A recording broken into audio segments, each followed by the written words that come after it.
الله ربي والإسلام ديني ومحمدا رسول الله.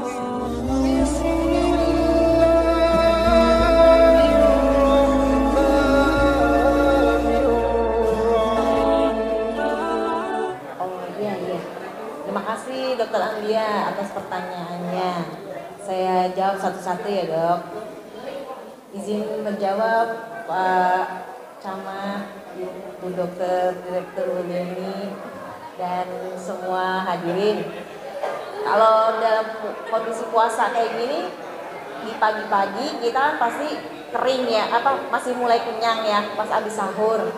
Nah, setelah sahurnya terus kan buka. Nah, biasanya kan kita pada makan es ya atau enggak gorengan. Nah, yang itu sih dok yang biasanya sebagai kalau bahasa kedokterannya predisposisi. Predisposisi itu yang membuat kemungkinan kita jadi muncul penyakit.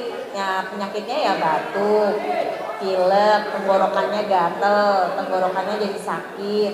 Atau ini juga kalau yang kita tiba-tiba pas makan antara minum dengan makannya itu langsung cepet isinya cepet sehingga asam lambungnya perutnya kita tuh naik ke atas lebih cepet dok. Jadi itu yang membuat kita jadi malah sendawanya mau sendawa pun nggak bisa, malah jadi gasnya tuh kebanyakan dan gasnya malah naik ke kerongkongan. Nah dari kerongkongan itu yang malah menyebabkan jadi teriritasi di tenggorokannya. Jadi tenggorokan kita bisa teriritasi dan jadi mulai batuk tidak sekedar hanya ketika kita makan es atau makan gorengan, tapi makannya yang pola makannya yang kecepetan antara minum dengan kita isi makanan itu menjadi juga faktor penyebab untuk munculnya tenggorokan teriritasi dari asam lambung yang naik ke atas. Atau orang yang sebelumnya memang biasa puasanya berlebihan kebanyakan yang mengikuti pola-pola untuk diet gitu. Nah, terus sekarang pada saat bulan Ramadan ini dilanjutkan dari yang sebelumnya gitu, biasanya asam lambungnya juga bisa lebih naik. Nah, kondisi-kondisi itu juga bisa yang menyebabkan mengiritasi tenggorokannya gitu dok. Kalau pilek jelas ya anak-anak ya, biasanya anak kecil pilek makan batuk akhirnya ngerangsang asam lambung tenggorokan terus amandelnya jadi makin tambah menebal. Nah kalau udah menebal otomatis tuh sering deh tuh ngeluarin dahak, dan akhirnya sebenarnya dahak tuh kan air liur yang menempel yang dihasilkan terus dalam proses peradangan yang ada di amandel. Akhirnya amandelnya kayak dia pengen dibatukan. Ya itu sih, atau enggak amandelnya jadi pada banyak yang kambuh kalau di tenggorokan. Kalau di telinga bisa aja itu nyambung dok dari telinga sama di tenggorokannya, sehingga kalau orang Betawi bilang congean ya. Nah congeannya jadi mulai muncul.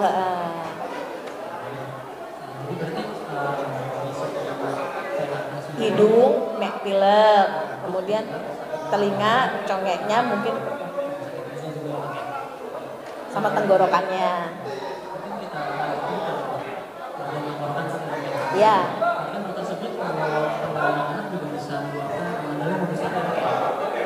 Ya.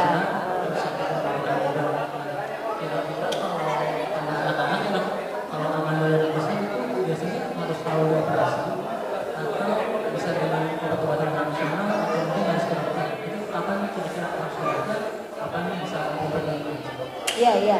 Itu kadang anak umur 2 tahun aja ada yang bisa membesar amandelnya itu, Dokter Ambia. Jadi itu penyebab yang membuat jadi amandel besar itu tidak selalu harus dari kayak makan ya, tapi memang genetik yang dibawa dari seorang anak punya bakat alergi, terus dia emang secara lahir dia udah emang tonsil ya, kalau bahasa kedokteran amandel itu ya.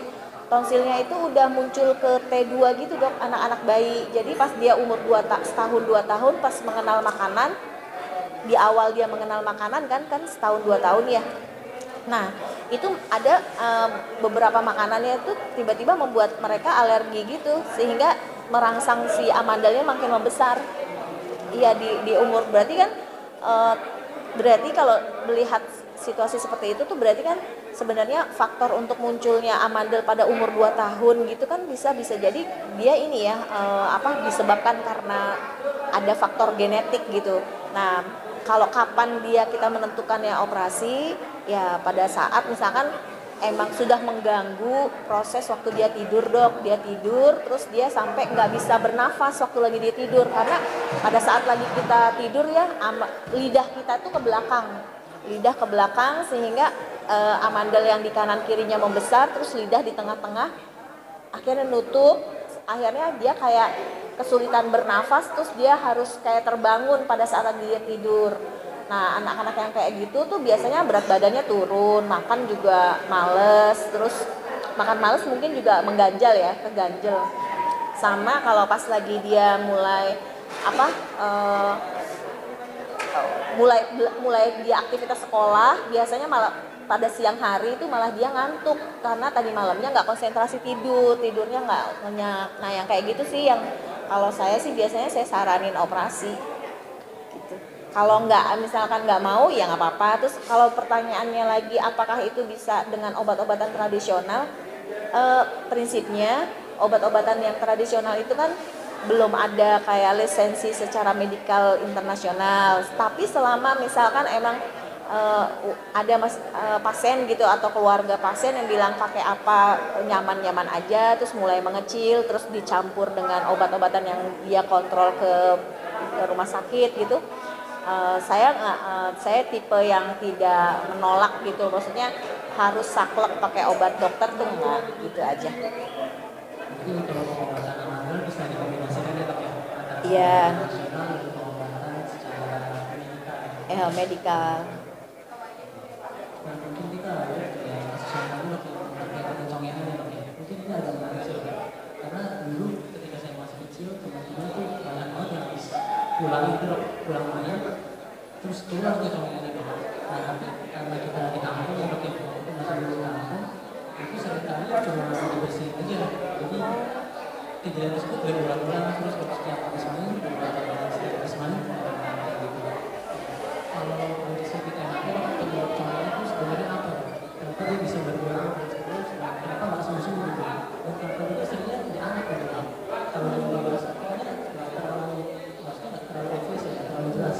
Kadang nggak keluar sampai banyak. Kalau anak-anak keluar banyak banget ya. Mungkin bisa jelasin penyebabnya. Ya, itu conge itu kan sebenarnya cairan yang berasal dari telinga, dari arah dalam tubuh kita. Mulut, dari arah mulut itu bagian dalam, termasuk bagian dalam. Nah, kalau dia muncul congean itu artinya di dalam di telinganya itu, pembatas antara telinga luar sama telinga dalam yang kita bilang gendang telinganya itu tuh berlubang biasanya, Dok. Nah, kalau dia berlubang gitu, nah cairan yang dari arah dalamnya bisa keluar gitu. Nah, dengan aktivitas, misalkan orang-orang tuh, ya terutama anak kecil ya, misalkan habis main, pasti kan mengeluarkan energi gitu kan, panas ya, metabolismenya meningkat, otomatis ngeluarin panas. Terus biasanya panas kan otomatis semua sel-sel tubuh kitanya ngeluarin lendir kan. Nah, lendir itu keluarlah lewat lubang yang tadi. Lagi pula ini di telinga kita dengan tenggorokan itu kan ada penghubung namanya tuba ectahius.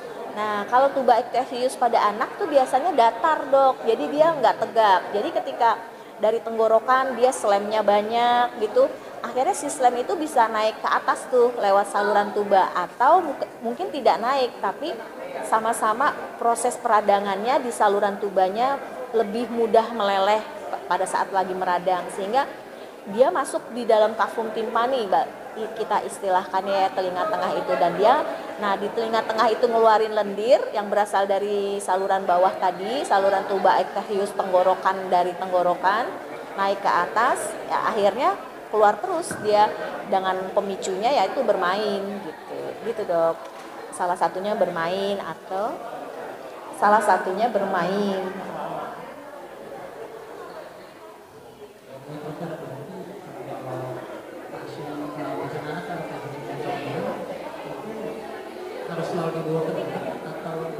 Iya, itu wajib sekali itu wajib. Kalau enggak ada kondisi kan sebenarnya dia waktu dia keluar yang pertama itu pasti gendang telinganya tuh sebenarnya hanya prosesnya robek.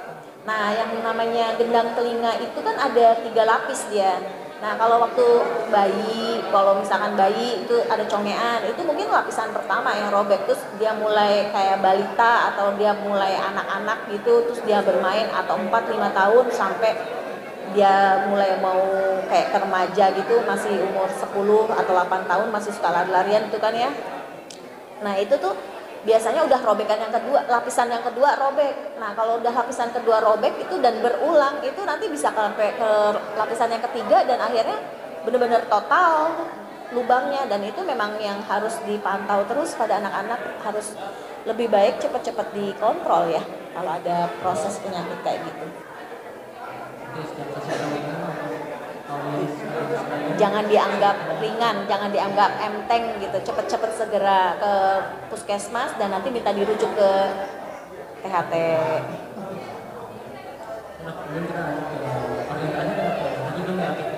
Gimana?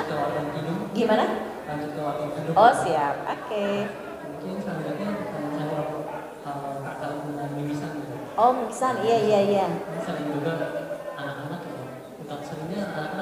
Iya, buat anak-anak ya.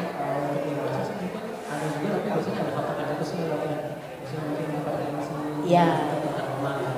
Kalau kasus anak yang misalnya spontan gitu terjadi dengan sendirinya, misalnya mungkin ya sama sih mungkin biasanya kalau habis main kita mainan, itu alasannya itu kan ya bisa misalnya, maksudnya faktor yang tertusnya apa yang bisa mungkin kapan kita harus mulai waspada dong pada anak ketika dia bisa sudah tanda-tanda red flag-nya apa yang harus kita lakukan. Kalau kayak gini kita harus langsung bawa ke dokter.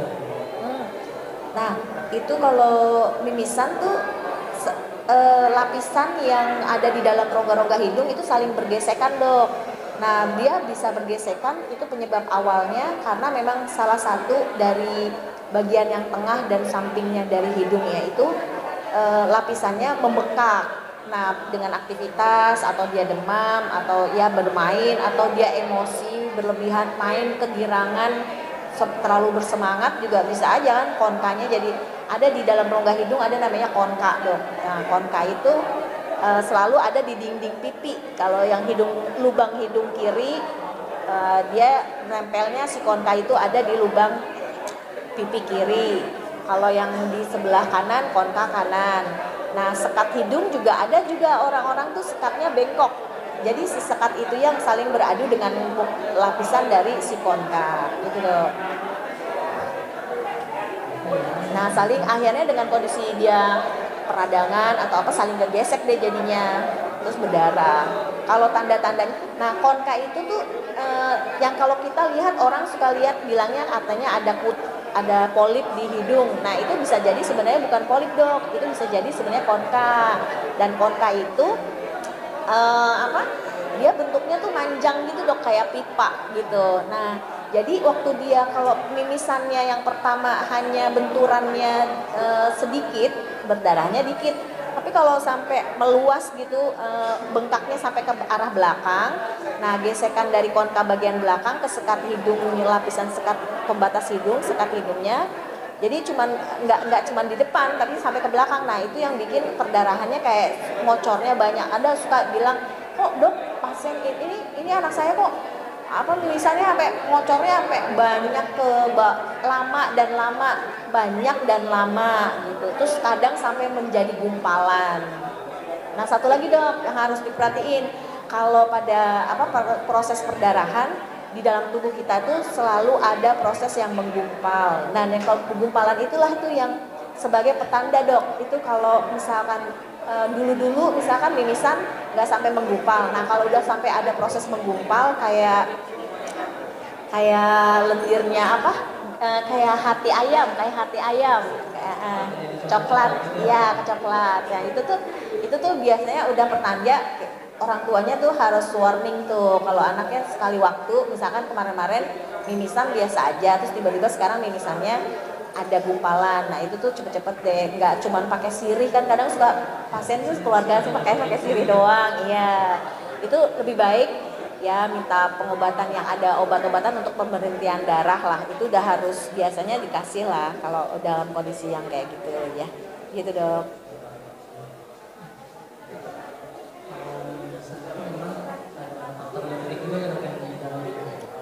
Genetiknya mungkin itu ya, bentuk bentuk anatomis hidungnya dari orang tua, salah satu orang tuanya, nah itu bisa nurun ke salah satu anak, atau memang waktu bayi dia jatuh itu bisa juga bengkok dok, jadinya sampai pas di umur dia balita dan dia remaja anak-anak itu bisa jadi bengkok sekat hidungnya karena dia jatuh waktu dari tempat tidur atau apa.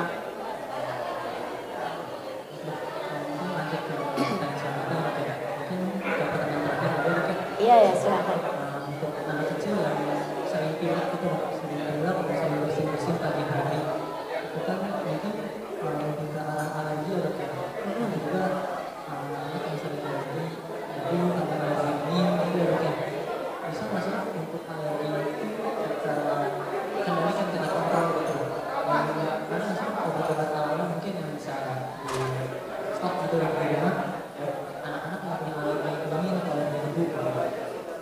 Paling ini ya, kalau orang alergi, untuk langkah awal itu kita pakai cuci air garam ya, karena kan dengan air garam itu kan dia memberikan mukosanya itu jadi kayak dikuras gitu, dengan kayak kalau porselen keramik kamar mandi kotor kita pakai porstek gitu. Nah itu air garam itu sifatnya kayak porstek itu dok, jadi dia kayak nyuci ke lapisan-lapisan di rongga-rongga hidung kita itu pas ketika siram pakai air garam.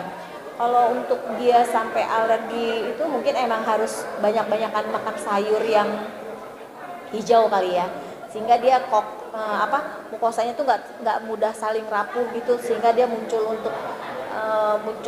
kalau bahasa kedokteran kan ada eosinofil ya kan, sebenarnya kan yang menyebabkan dia gatal kan, ciri-ciri alergi itu kan gatal, meler, terus dia ada kayak warna-warna hitam venektasi gitu kan.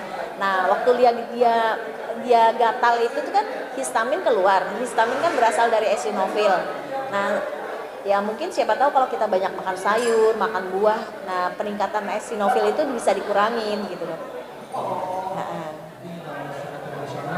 Kalau tradisional, ya mungkin empiris aja ya. Empiris tuh mungkin dari per daerah yang biasanya dengan makan apa, terus mengurangi rasa gatal, mungkin aja ada ya. Tapi mungkin saya kurang baca ya kalau untuk apa bahasan herbalnya gitu ya. Tapi kalau secara medis memang direkomendasikan untuk ini ya, kumur air garam. Iya, kalau ketenggorokan kumur. Iya, NaCl. Iya. Jadi untuk situasinya kita tutup sampai karena dia oke. Mungkin dari dokter mungkin ada closing statement gitu dok. Mungkin ada pesan-pesan untuk audiens di sini terkait dengan menjaga kesehatan perlindungan dan tenggorokan ketika bulan puasa. Statement terakhir saya, kita jaga kesehatan selama bulan puasa dengan menjaga pola makan, terus kebiasaan hidup, kemudian pada saat lagi kita mau buka, biasanya pas buka puasa kita yang tidak terkendali gitu ya mungkin ya, terus kadang saya sendiri suka lupa. Ya itu sih pola makan ketika di bulan puasa ini, sehingga nanti kita bisa bertemu dengan Ramadan berikutnya dan semua apa yang kita lakukan sebagai amal ibadah di dalam bulan Ramadan. Ya, gitu ya dok. Iya, sama-sama. Semoga informasi yang telah diberikan oleh dokter di sini bisa membantu kita semua untuk lebih peduli lagi terhadap kesehatan kita.